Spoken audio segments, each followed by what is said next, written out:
Аллаға және Алламен жолығуды өтірікке шығарған адамдардың ішінде мына сіз бен бізден артық еңбек етіп жатқан адамдар болуы мүмкін осы дүние үшін. Ол жұмыс істегендей, сіз мен жұмыс істей алмай жатқан болуы мүмкін бұл дүниеде.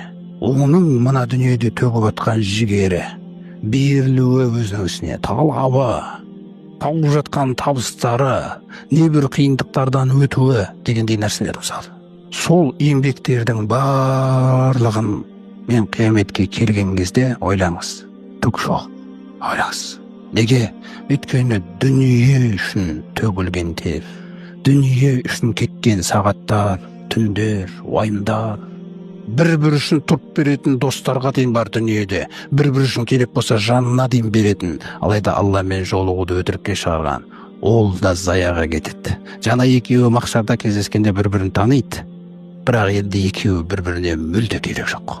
Екеуінен бір-біріне түк пайда жоқ ол күні. Түк пайда жоқ. Заяға кеткен өмір.